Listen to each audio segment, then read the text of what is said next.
उसका कोई लेनेदार बनता है। एक मटका भी अगर आप खरीदते हो तो उसको भी कितना तपना पड़ता है, कितनी परीक्षाएं देनी पड़ती हैं, कितना मिटना पड़ता है, तभी वो किसी की प्यास बुझाता है, तभी वो किसी के काम आता है, तभी कोई उसको खरीदता है।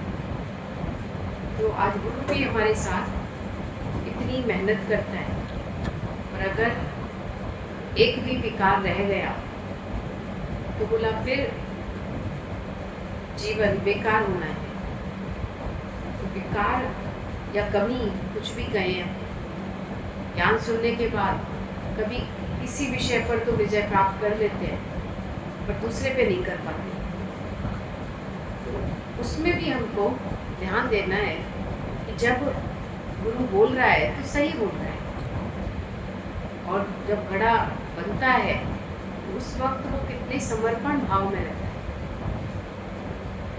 उसको कुम्हार ऊपर से थपथपाता भी है, लेकिन नीचे कोमल हाथ भी होता है उसका। तो आज अगर गुरु बोला डांटता भी है तो संवारता भी है। संवारना भी गुरु को ही आता है। हम अपने आप क्या थे? मिट्टी थे केवल। घड़े से पहले वो क्या था? मिट्टी। और मिट्टी की तो कोई वैल्यू नहीं है। मिट्टी रोज आपके घर में आती है और रोज आप निकालते हो उस मिट्टी को, झाड़ू बुहारी करवाते हो, पर वही मिट्टी जब कुम्हार के पास आ जाती है तो वो उसमें कोई ना कोई यूजफुल आइटम बना देता है उसका। हम सब कोई काम के तो नहीं थे। किस काम के थे बताओ? ना ही तो हम कोई लायक थे, लेकिन गुरु के पास आए तो गुरु की मेहनत है इसमें, कुम्हार की मेहनत है घड़े को बनाने में। बहुत सारी बातें हैं इसके साथ जुड़ी हुई हैं। बांसुरी भगवान के फोटो पर कब लगी? उसने कितनी तप किया, तपस्याएं की, परीक्षाएं दी, उसके बाद कहीं भगवान कृष्ण ने उसको अपने होठों पर लगाया। तो आज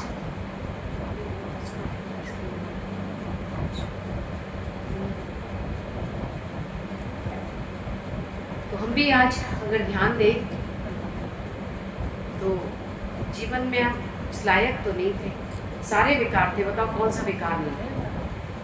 ढूंढ के बताओ जो विकार आपके अंदर ना हो गुरु मिलने से पहले। लोभ नहीं था? लोभ भी था। क्रोध नहीं आता था क्या? आता था। आंटी आप बाहर जाओ या बिन्नी को भेज दो। तो क्या नहीं था बताओ? सारे विकार थे। लोभ भी था, क्रोध भी था, काम भी था, इच्छा भी थी, और कौन सा विषय नहीं था? कौन सा विकार नहीं था? कौन सा? सब थे, पर फिर भी गुरु ने अपनाया। तो जब कुम्हार मिट्टी लेकर आता है तो वो मिक्स होती है, पर कुम्हार उसको कैसे छानता है, फिर गीला करता है, फिर उसके बाद कितनी मेहनत होती है। कोई ऐसी मिट्टी थोड़ा मिलती है एकदम चिकनी, मतलब उसमें भी बहुत कंकड़ होते हैं, उसमें भी बहुत ऐसी, तो बहुत मेहनत होती है कुम्हार की। और बिकता कितने में है? बहुत ज़्यादा महंगा नहीं है, और फिर भी आप उसको फिर तराशते हो। आज गुरु ने इतनी मेहनत की है, और अगर हमारी कोई कमी रह गई तो इसमें बोला नुकसान हमारा ही रहेगा। और हम सोचते हैं कि ऐसे ही बात बन जाएगी, ऐसे ही बस खाली। बोला एक एक बताइए। अभी डॉक्टर भी कितनी मेहनत करता है। एक ऑपरेशन को आप नहीं कर सकते, आप किसी का घाव नहीं देख सकते। अभी अब यहाँ से खुल जाएंगे, अपने ही हाथ का घाव नहीं देख पाओगे। बहुत मुश्किल है ड्रेसिंग करना भी, ऑपरेशन करना आसान थोड़ी ना है। एक बार एक माँ बाप गए डॉक्टर के पास, तो बच्चे को उन्होंने बाहर बिठा दिया डॉक्टर से मिलने के लिए। तो डॉक्टर ने बोला कि बच्चे को बाहर बिठा, पर माँ बाप ने बोला लेकिन हमारे बच्चे को सब कुछ पता है, तो हम बैठाने की ज़रूरत नहीं है, क्योंकि उसी बच्चे की सर्जरी होनी थी। तो जब बोला बच्चे को सब कुछ बता दिया है आपने? बोला हाँ, बच्चे को सब कुछ पता है, उसका हार्ट का ऑपरेशन है, उसको पता है सब कुछ। तो बोला फिर बुला लो उसको। फिर बातचीत हुई कि भाई ऑपरेशन होगा, बच्चा भी बैठा सुन रहा है कि उसमें चांस भी बहुत कम है, 50-50% है। तो बोला अब आप बताओ डॉक्टर साहब, आपको क्या ठीक लगता है? बोला मेरे हिसाब से तो करवाना चाहिए, क्योंकि सारी ज़िंदगी मर मर के जीने से अच्छा है। बोला अगर ठीक हो गया तो बहुत अच्छा चलेगा, और गारंटी तो है नहीं कुछ भी इसकी। बोला ठीक है, करवा लेते हैं, आपकी सलाह तो सही है। बोला मैं फिर भी कह रहा हूँ कि कोई उम्मीद नहीं है इसके बचने की, बच्चे के सामने। तो बच्चा कहता है ठीक है, ऑपरेशन होगा। लेकिन उस बच्चे ने एक बात बोली डॉक्टर को, डॉक्टर साहब जब आप मेरे दिल का ऑपरेशन करोगे ना, तो उसमें ज़रूर देखना कि राम है या नहीं है, क्योंकि मम्मी पापा कहते हैं दिल में राम रहते हैं, हृदय में भगवान है। और इतने भजन भी चलते हैं, मेरे मन में है राम मेरे।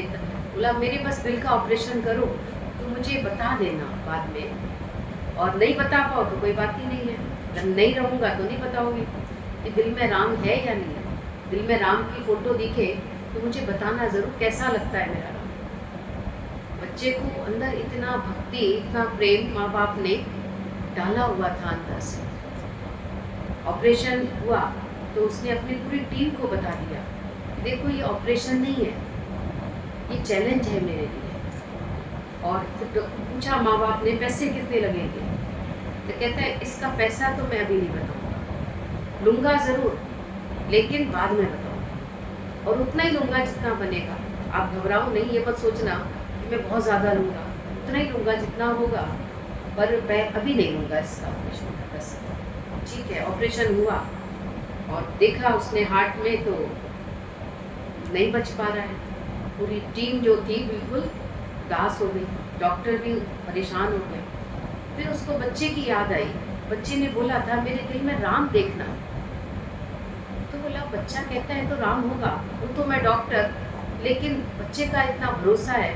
तो जैसे ही उसने सोचा ही था, एकदम से पूरी टीम कहने लगी, उसका दिल धड़कने लगा एकदम से, जबकि वो होपलेस हो चुके थे, नहीं बचेगा ही नहीं बच्चा, क्योंकि था ही नहीं उसमें। पर जैसे ही उसको याद आई राम की, कि बच्चे ने कहा था मेरे हृदय में राम को देखना कि राम कैसा लगता है मेरा, उसने ऐसे ही सोचा ही था मन में, एकदम से पूरी टीम कहती है डॉक्टर साहब देखो देखो, और वो दिल धड़कने लगा फिर से। और उसके बाद फिर उसने ऑपरेशन सक्सेस हुआ। फिर माँ बाप ने बोला इसका पैसा भी तो आपको लेना ही पड़ेगा। बोला इस ऑपरेशन का मैं कोई पैसा नहीं लूँगा, क्योंकि इसने मुझे राम के दर्शन कराए हैं। मैं ऑपरेशन करता हूँ, पैसा मिलता है मुझे, हार्ट के ऑपरेशन का पैसा मिलता है मुझे, लेकिन राम के दर्शन तो मुझे आज तक नहीं हुए। बोला कैसे राम के दर्शन किए आपने? तो बोला इसमें नहीं था कुछ भी, हम तो बाहर आके बोलने वाले थे आपको, भाई नहीं है, नहीं बचा पाए बच्चे को, लेकिन बच्चे के विश्वास ने बचाया। तो राम रहता कहाँ है? विश्वास। कई बार डॉक्टर भी बोल देते हैं, जवाब दे देते हैं और लिखवा भी लेते हैं, आपसे साइन भी करा लेते हैं, लेकिन जब मारे राम तो राखे कौन, और राखे राम तो मारे। तुमने बहुत सुना होगा ये दृष्टांत कि कैसे जब मेढक को लगा तीर, राम का ही तीर लगा, तो आवाज़ आ रही थी तो राम ने बोला अरे तुम जीवित थे नीचे तो बोलते तो सही। बोला मैं किसको बोलता, मैंने सुना है राम बचाते हैं, और यहाँ तो राम का ही बाण लग रहा है, तो मैं किसको बोलूँगा। तब राम को भी लगा कि आखिर ये इतना ज़्यादा विश्वास रखता है जो भी राम में, राम मतलब उस सच में, उस परमात्मा में अगर विश्वास रखता है तो जीवन बहुत खुशहाल होता है। समर्पण, राम मतलब कोई एक व्यक्ति विशेष नहीं है, राम है विश्वास, समर्पण भाव है, शरणागत भाव है, अब गुरु के पास भी हम आए तो, लेकिन कितना तो हम प्यार करते हैं गुरु से, कितना हमारा विश्वास है, कितना हमारा शरणागत भाव है। अभी बोला ना, गुरु से भी स्वार्थ से प्यार करते हैं, तो हर चीज़ से स्वार्थ से प्यार करते आए हैं ना, हर वस्तु से, हर व्यक्ति से, सबसे स्वार्थ का प्यार। तो बोला तुम गुरु में भी स्वार्थ ही रखते हैं। जब तक गुरु भी हमको मान सम्मान दे रहा है, हमारी बात को राइट कर रहा है, तब तो गुरु का प्यार है हमारे से बहुत ज़्यादा है, बहुत ज़्यादा है। कभी गुरु हमारी गलती बता दे, कभी भगवान निराकार की तरफ से कभी कोई कष्ट मिल जाता है शरीर में भी, तो हम कहते हैं मैं तो भगवान की इतनी पूजा करती थी, मैं तो इतना सत्संग जाती थी, पर भगवान ने मेरे साथ क्या किया। तो बोला भगवान से हम प्यार क्या केवल अपने को ठीक रखवाने के लिए कर रहे हैं क्या? और हम भगवान के लिए कर क्या रहे हैं? कितना समय देते हैं? क्या भक्ति में हम अपना अहंकार को मिटा पाए हैं अभी तक? भक्ति तो सारी दुनिया कर रही है, क्योंकि जो वेदों में 1 लाख के श्लोक हैं, तो उसमें 80,000 कर्मकांड हैं। सारी दुनिया कर्मकांड में दिखाई दे रही है। आज देख लो आप, सब कर रहे हैं, सुबह से उठ के कर्मकांड करते हैं। कोई कुछ कर रहा है, कोई कुछ कर रहा है, सबका करने का तरीका अलग है। फिर 16,000 भक्ति है, भक्ति भी कर रहे हैं, लेकिन यथार्थ कितना है? केवल 4,000। तो वहाँ पर बहुत कम लिमिटेड समय देते हैं हम सब। बाकी अभी बोलो फलाने के यहाँ ये कीर्तन है, ये है, तो सब समय पर पहुँच जाएंगे और सब करते हैं जो भी जिसको करना होता है। पर ज्ञान को समझने के लिए बोला बहुत श्रद्धा और प्रेम की जरूरत है, तब ये ज्ञान समझ में आता है। तब गुरु की इतनी गहराई तक उन्होंने बात बताई कि सबसे स्वार्थ है तेरा।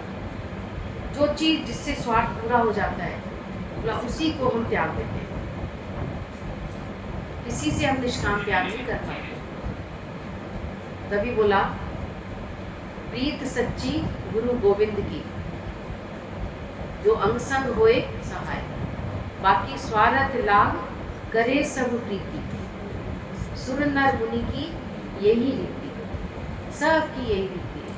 तो हम सब बोला समझे इस बात को आज कि हम भी कहीं ऐसा तो नहीं स्वार्थ से ही प्रेम कर रहे हैं। और स्वार्थ निकल गया तो वहाँ से भी प्रेम, शरीर से भी बोला जब तक तुम्हारा ये शरीर तुम्हारा काम कर रहा है, तब तक तुम इसकी तीमारदारी कर रहे हैं, तब तक सारे डॉक्टर के पास जाएंगे, खर्चा भी करेंगे। लेकिन जब इसमें से भी अगर होप निकल जाए तो उसको कहेंगे अब छोड़ो, अब क्या करना, अब कब तक रखेंगे इसको। तो प्रीत हमारी परमात्मा से भी ऐसी तो नहीं है कहीं, संसार से तो है ही स्वार्थ की प्रीति, पर भगवान से प्रीत रखो सच्ची। गुरु से, गुरु भी हमसे निष्काम प्यार करता है, हमसे कोई उसका स्वार्थ नहीं है। तुम ना मानो तो कोई जोर नहीं, जोर देता है, पर सच का आनंद लो, प्रेम का आनंद लो। मतलब प्रेम का भी तुमने एक मजाक बना लिया है। सब लोग क्या बोलते हैं, I fall in love. Fall in love का मतलब भी जानते हो? क्यों गिरना थोड़ी होता है प्रेम, मतलब प्रेम चढ़ना होता है। मोह में गिरते हैं लोग, पर प्रेम में तो ऊंचे चढ़ने चाहिए। मोह मनुष्य को बांधता है, मेरे इशारे के बिना क्यों चला गया, मुझे बताए बिना क्यों कर लिया, ऐसे क्यों कर लिया। और प्रेम सबको आज़ाद करता है, आज़ाद करना है उनको। फिर बोला आपे ही जिसको प्रेम करना होगा वो अपने आप प्रेम में बंधा रहता है, वो फिर उससे बाहर नहीं जाता कभी। लक्ष्मण रेखा से कभी ज्ञानी बाहर नहीं जाता। क्यों नहीं जाता? उसके पास तो बहुत फ्रीडम है, उसको तो कोई कुछ नहीं कहेगा, लेकिन फिर भी वो लक्ष्मण रेखा के अंदर ही रहता है, क्योंकि वो भी जानता है कि आखिर ये गुरु ने जो हमको लक्ष्मण रेखा दी है ज्ञान की, बोला इसमें रहोगे तो तुम सुरक्षित रहोगे। और भले गुरु नहीं देख रहा है, पर फिर भी असंख्य नेत्रों से वो देख रहा है। तुम जहाँ भी बैठे हैं वो तुमको देखता है। अब तुम ना मानो वो तुम्हारी मर्जी है। आज गुरु का जो हमारे साथ मेहनत है, बोला उसको हम व्यर्थ ना जाने। कल पढ़े थे 7 बड़े विघ्न ज्ञान के रास्ते में। स्थिर वृत्ति रखने के 7 साधन कि हमारे मन की वृत्ति कैसे स्थिर रह सकती है। पहले तो स्थिर होना ही मुश्किल है, फिर स्थिर रखना। तो विवेक और वैराग्य को सच्चा साथी समझना। विवेक जगा है हमारा, हमें रॉन्ग राइट की समझ है, या लोभ में गिर जाते हैं, कभी किसी विकार में गिर जाते हैं, कोई हम सब हमको फंसा देते हैं, अट्रैक्शन माया का। पर ज्ञानी का विवेक जगा है, तो वो बोला उसको अपना सच्चा साथी मानता है। और वैराग्य को भी, अगर वैराग्य नहीं होगा तो बोला ज्ञान भी स्थिर नहीं रहेगा। Many are called, few are chosen। बहुत आते हैं इस धरती पर, ज्ञान की धरती पर बहुत लोग आते हैं, लेकिन कितने चुने जाते हैं, कितने ठहरते हैं। अब इंटरव्यू होता है, 100 में से 5 बच्चे लेने हैं। अब 5 में भी जॉब नहीं कर पाते। कई लोग कहते हैं हमें यहाँ का पानी नहीं सूट कर रहा, हमें यहाँ की ये चीज़ नहीं सूट कर रही, नहीं करते। चूज़ होने पर भी नहीं सूट करता है। तो बहुत आते हैं धरती पर विवेक जब गुरु जगाता है, तो बोला विवेक जब जिसका सो जाता है, उस पर धूल पड़ जाती है, तो बोला फिर उनकी वृत्ति खंडित हो जाती है, स्थिर नहीं रहती। तो विवेक और वैराग्य को सच्चा साथी मानना। इस रास्ते पर कोई साथी नहीं है हमारा, ये ध्यान रखना। चल अकेला तेरा मेला पीछे छूटा, राही चल अकेला। आगे बढ़ते जाओ, बहुत मिले बहुत बिछड़े और बहुत छूट जाएगा, ये शरीर भी एक दिन छूट जाएगा, लेकिन फिर भी भगवान मेरा साथ नहीं छोड़ेगा। ऐसा पक्का साथी बना लो इस विवेक को, इस सच को और वैराग्य। बोला वैराग्य की कल्कि हमारे सर पर हमेशा रहनी चाहिए। दुनिया में बोला थोड़ी देर का ऐसा दिखेगा जैसे तो अब जी नहीं पाएगा इसके बिना, खाएगा नहीं, और उसके बाद मस्त हो जाते हैं।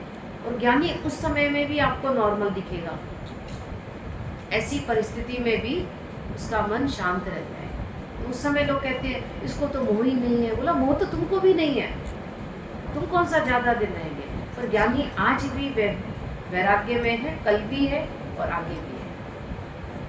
तो विवेक और वैराग्य को सच्चा साथी मानना, तो फिर बोला हमारी वृत्ति स्थिर रहेगी। और वो हमें क्या बताता है विवेक, बोला ये भी गुजर जाएगा। और हमें ज्ञान भी पचाना आना चाहिए। कोई बात ही नहीं पचा पाते तुम तो, तुम्हारे पेट में ना बात पचती नहीं है कोई भी, तो तुम पर भरोसा कोई कैसे करेगा।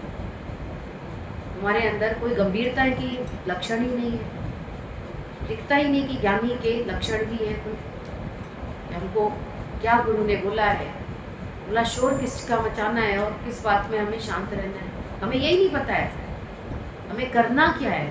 विवेक ही नहीं जगा है अभी तक, तो फिर क्या करेंगे। और फिर उल्टा और ये कह देंगे इसमें क्या हो गया, इसमें क्या हो गया, कुछ नहीं हो गया। लेकिन अगर हमारे देश के सीक्रेट्स बता दिए जाएं अगर ऐसे व्यक्ति को, तो वो तो बोला हमारे देश का भंडार कर देगा। आप कितनी मूवी देख रहे हो आजकल, उसमें सब कुछ दिखा भी रहे हो हमको, सीक्रेट्स कैसे रखने पड़ते हैं हमको। नहीं तो बोला कभी भी कोई भी हमला कर सकता है। तो जब गुरु ने बोला है तो बोला हमको बताने की ज़रूरत ही क्या है किसी को। तो विवेक तो हमारे पास होना चाहिए ना। विवेक माने जानते हो क्या होता है, रॉन्ग राइट की समझ, क्या करना है और क्या नहीं करना। डोंट एंड डू आता है ना एग्जाम में, बच्चों के लिए सिखाया जाता है, ट्रू फॉल्स सिखाए जाते हैं। तो हमें समझ तो होगी तभी तो ट्रू फॉल्स कर पाएंगे, नहीं तो ट्रू फॉल्स में भी क्या करेंगे। कई बच्चे मन गढ़ंत करते हैं, एक ट्रू कर दिया, एक फॉल्स कर दिया, एक ट्रू कर दिया, तो उसको नंबर 5 में से 1 मिलेगा। हो सकता है टीचर ने सारे ट्रू दिए हो, तो 1 तो मिल ही जाएगा क्योंकि ट्रू फॉल्स किया है उसने खाली। पर जो पढ़ता है, समझता है, ज्ञान को समझना है हमको पहले। तो विवेक बहुत बड़ी चीज़ है, खाली ये नहीं है ज्ञान सुन लिया तो विवेक जग गया हमारा। विवेक जगाना बोला इसके लिए गुरु की मेहनत तो है ही, हमें अपनी भी समझ की ज़रूरत है।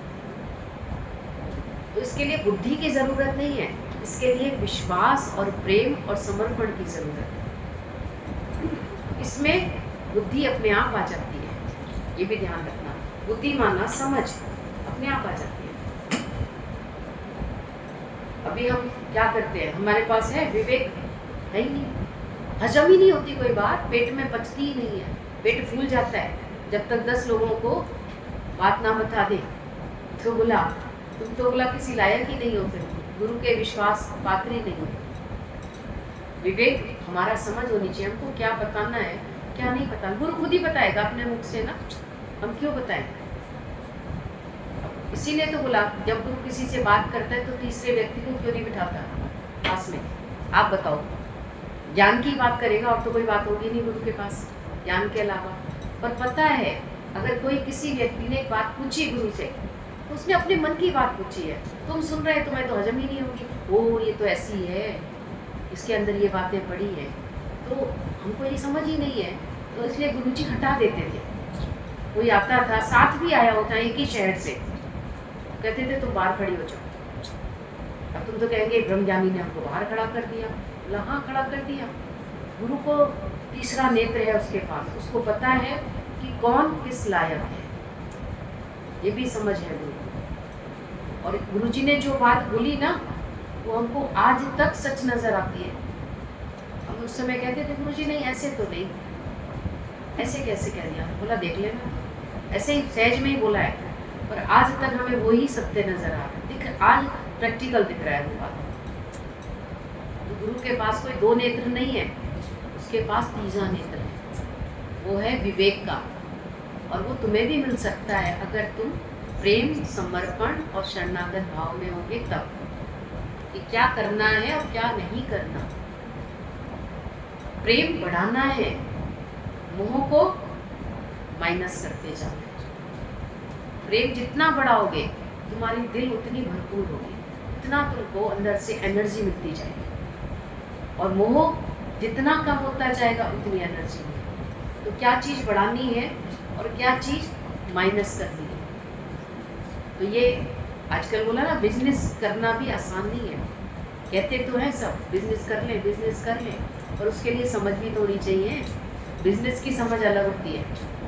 बिजनेसमैन जानता है कि हमें क्या चीज़ कब खरीदनी है, कब बेचनी है।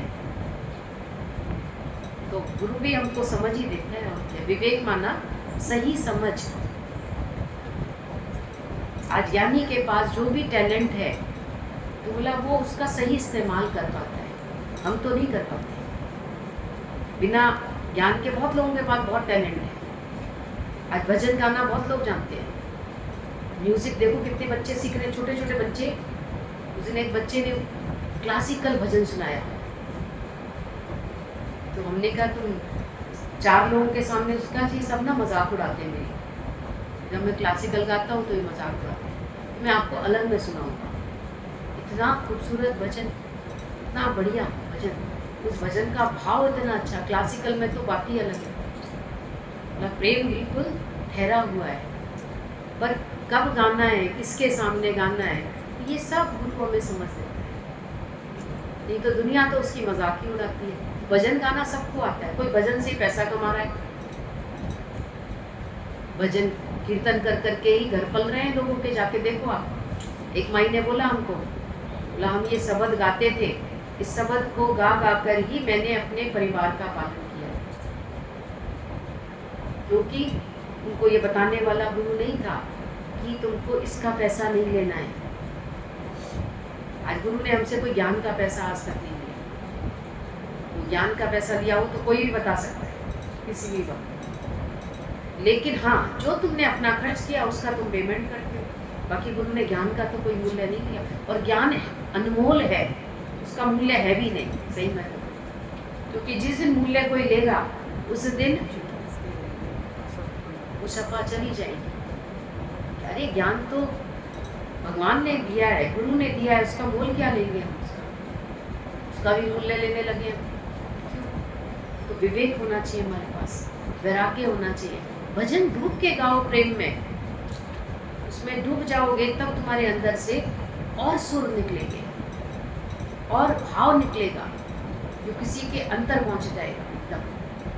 वैराग्य का भजन गा रहे हैं तो मैं खुद ही होश नहीं, ऐसे पढ़ पढ़ के गाते हैं यूँ करके। अगर तुम्हारे हाथ सामने से डायरी हटा ली जाए ना तो तुम भूल जाते हैं, याद ही नहीं है, समझ ही नहीं है।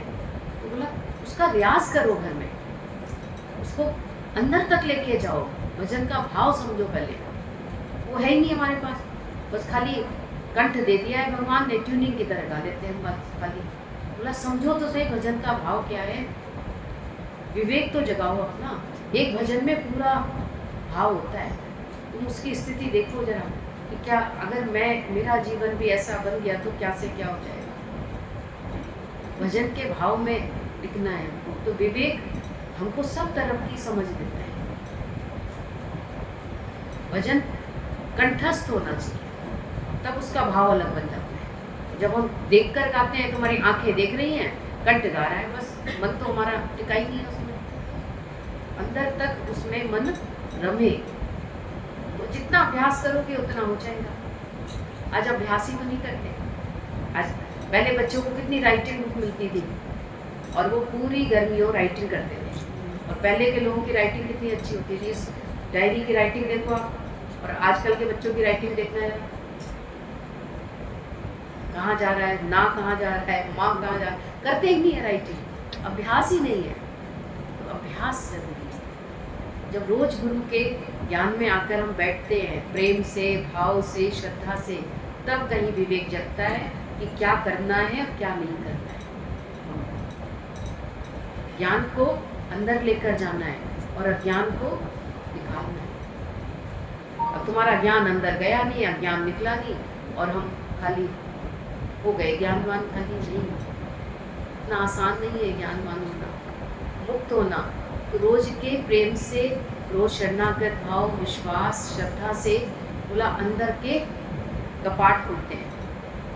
तभी सारे संत ज्ञानी क्या करते हैं, वो हमसे बंद लगवाते हैं, ऐसे यहाँ बंद लगाओ, बांध लगाओ, तब तुम्हारा मन शांत होगा।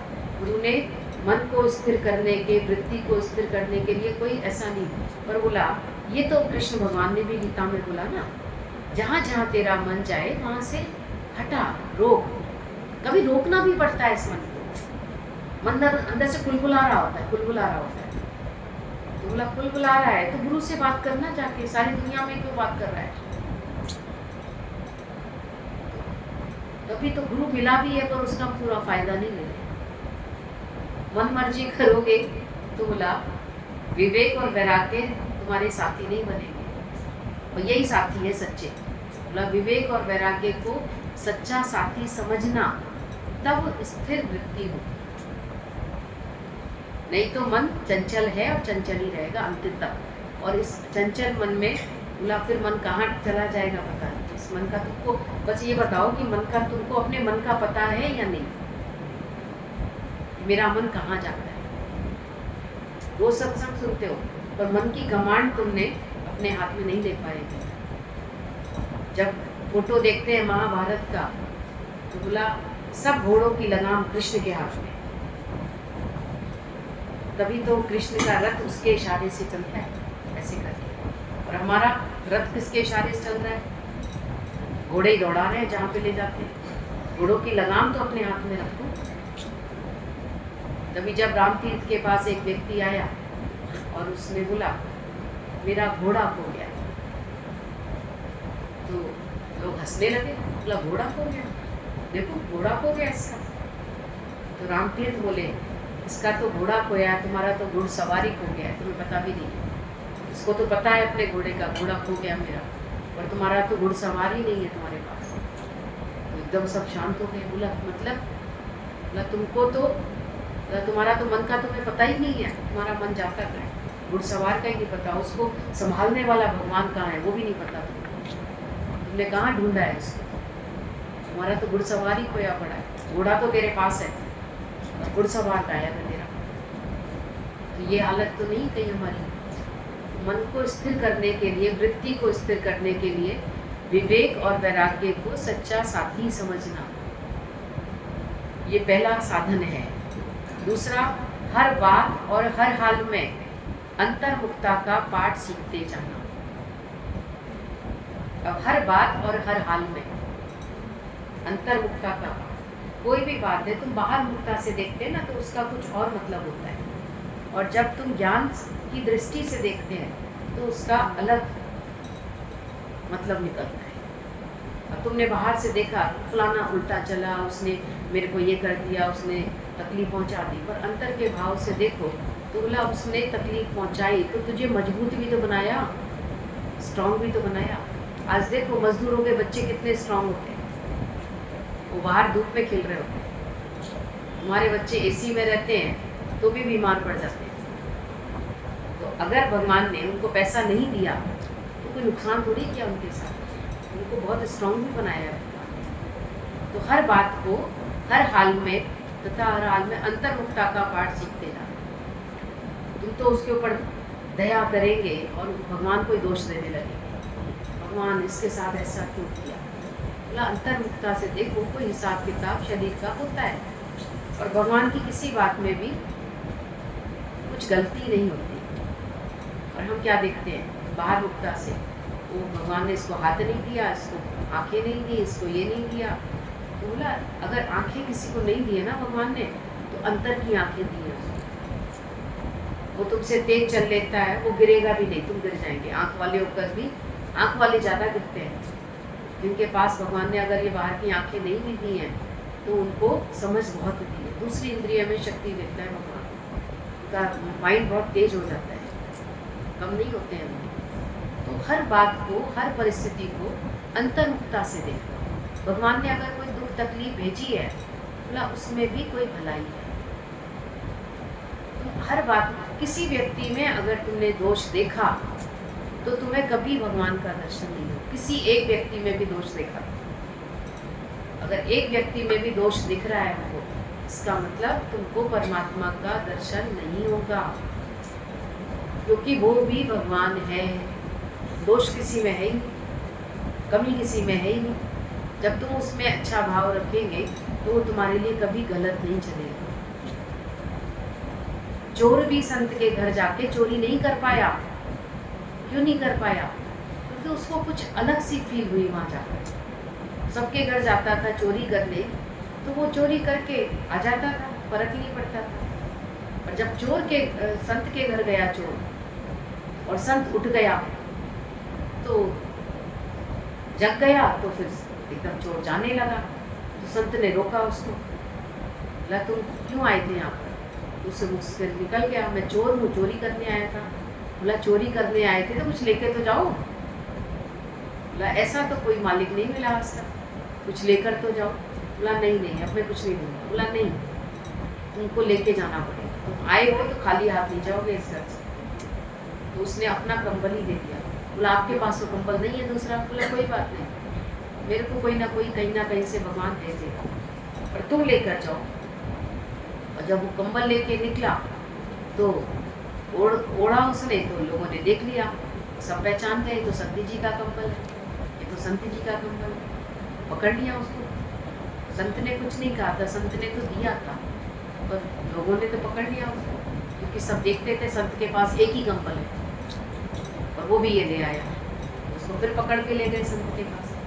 संत ने बोला इसने चोरी नहीं की है, उसको मैंने दिया है, क्योंकि इसके पास कंबल नहीं था। तो उसी वक्त वो उसके चरणों में गिरा, बोला आज के बाद मैं तुम्हारी शरण में हूँ। तो गुरु हमको कौन सी समझ? अंतर्मुखता की समझ। हर परिस्थिति में, हर बात में अंतर्मुखता रखो। बाहर व्यक्ति जो होता है ना, उस टाइम सबको अच्छा लगेगा, पर जब और लोगों को भी उसकी बात पता लग जाएगी तो वो उससे फिर अपने आप ही किनारा। ये तो 4 दिन बात करती है, उसके बाद बोलती ही नहीं है। पर गुरु से बोला अंतर्मुखी है, उससे हम क्यों प्रेम बढ़ाना चाहते हैं? क्योंकि हमें उसके ऊपर पूरा भरोसा है। तो हर बात में, हर हाल में अंतर्मुखता का पाठ सीखते जाना, क्योंकि कोई भी बात, कोई भी हालत गलत नहीं है। जो बात हमें गलत लग रही है, बोला वो किसी और के लिए ठीक नहीं है। तो वृत्ति को स्थिर करने के लिए बोला गया ये बात। नहीं तो वृत्ति भागती है ना बहुत, इसी में लोग परेशान हो जाते हैं। थोड़ी सी हालत आ जाए, दुख में सुख में परेशान हो जाते हैं, गर्मी में सर्दी में। तो बोला परेशान होने की थोड़ी कोई बात है। गर्मी भी आई है तो चली जाएगी, अभी हमेशा थोड़ी रहने वाली है। रहेगी, आप बताओ। दिसंबर में इसी गर्मी को तरसोगे, फिर कहोगे अरे अपने अपने देना हाथ पकड़ने, तुम्हारी गर्म है, तुम्हारे हाथ बड़े गर्म है, तुम्हारी रजाई तो बड़ी गर्म है। इसी गर्मी को तरसोगे। जो आया है तो जाएगा, घबराओ नहीं, ये भी गुजर जाएगा, सदैव नहीं रहेगा। घबराहट नहीं करो, बाकी उपाय करो। उपाय कर सकते हैं, जो हमारे पास है उसका उपाय करें, लेकिन घबराहट नहीं होनी चाहिए। घबराना मतलब बाहर मुक्ता का लक्षण है। छोटी छोटी बात में परेशान हो जाओ, फिर याद करो अरे ये भी गुजर जाएगा, कोई बात नहीं। भगवान सब कुछ बदलता रहता है, राजा को रंग बनाता है, रंग को राजा बनाता है।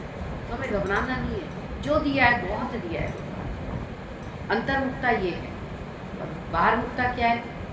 आ गया तो बहुत खुश हो गए, कोई चीज़ चली गई, धन आया तो बहुत खुश हुए, नहीं कम हो गया थोड़ा सा परेशान हो गए। अरे अभी भी बहुत है, बहुत लोगों से हम बहुत ही अच्छे हैं, या नहीं है? तो अंतर्मुक्ता से सोचोगे तो हर बात सही नजर आएगी, तो मन वृत्ति हमारी स्थिर हो जाएगी। कानों और आँखों से इस प्रकार काम लेना जो देखने और बताने में मोक्ष का साधन बने। तो कान का काम क्या है? सुनना। और आज कानों से ही सुनाई नहीं दे रहा लोगों को। संसार की बात तो सुनाई दे जाती है, लेकिन गुरु की बात बहरे कानों से सुनते हैं। अभी सुनिए, अभी निकाल देंगे यहीं से, क्योंकि मन साथ में जुड़ा हुआ है। मन बार बार कहता है नहीं, आई एम राइट, मैं तो सही हूँ, मैंने कुछ गलत किया ही नहीं। जब बोला गुरु की बात दोनों कानों से सुनो और अंदर लेकर जाओ। संसार की बात एक कान से सुनो और दूसरे कान से निकालो, क्योंकि उसमें कोई ऐसी बात नहीं है जो हम, किसी ने निंदा करी, निकालो, बात खत्म हो गई। तो कानों और आँखों से इस प्रकार काम लेना जो देखने में और बताने में मोक्ष का साधन बन जाए। देखना, देखता ज्ञानी भी है, सुनता ज्ञानी भी है, दोनों इंद्रियों का इस्तेमाल ज्ञानी भी करता है। पर वो क्या देखता है? वो भगवान देखता है। हम क्या देखते हैं? फलाना है, ये फलानी है, ये ऐसा है, ये वैसा है। जब ऐसा और वैसा देखोगे, अच्छा और बुरा देखोगे, तो बोला भगवत प्राप्ति का साधन नहीं बनेगा वो, बल्कि कर्म बनाएगा। आँखों से हमने क्या देखा? कभी कहते हो है ही भगवान, उल्टा चलने वाले में भी है ही भगवान। और सुनी तो क्या सुनी? बोला जो सुनी, क्या वो जरूरी है दुनिया वालों की बात सही है? किसी ने कुछ बोल दिया अगर ज्योतिष ने तुमको, तुम तो उसी दिन परेशान हो जाएंगे। ज्ञानी को भी बोल देता है, वो तो कहता है ये तो शरीर का हिसाब किताब है, मेरा है ही नहीं। जब तक तुम पक्के नहीं है तो तुम हर एक की बात सुनकर भी परेशान और आंखों से देखकर भी परेशान। कहीं जाएंगे सुख दुख में जाएंगे, वहाँ तुम खुद ही रो रहे हैं बैठकर। जब तुम रोएंगे तुम किसी को हिम्मत देंगे वहाँ जाके? तुम ही काम के नहीं है, मजबूत नहीं है तुम। अरे जाके उसको हिम्मत दोगे, तुम प्रेम करोगे, तभी तो दोबारा तुम्हारे जाने से फायदा होगा उसको। आज गुरु भी जाता है, पर वो वहाँ पर सबको संभाल कर आता है, धीरज देकर आता है। तेरी रहमत पे हम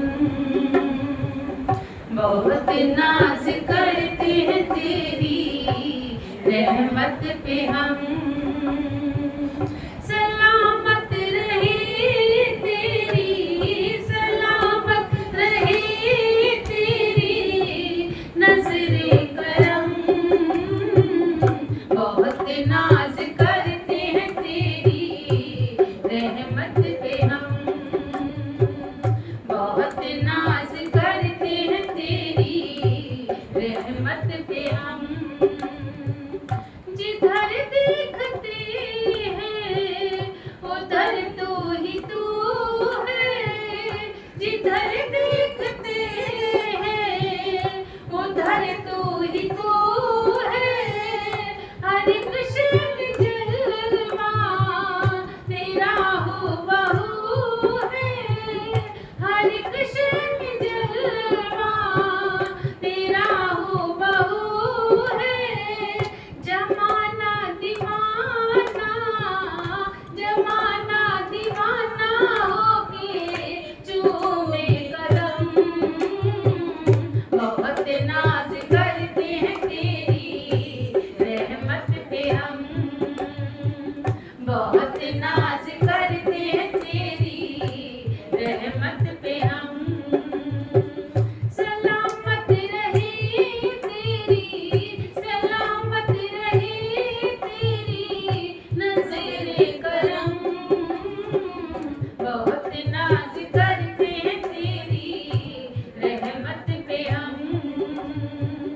बहुत नाज करते हैं तेरी रहमत पे हम।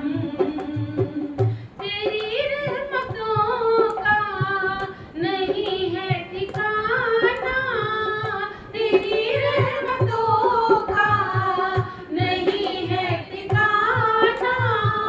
है दीदार तेरा दया का खजाना, है दीदार तेरा दया का खजाना।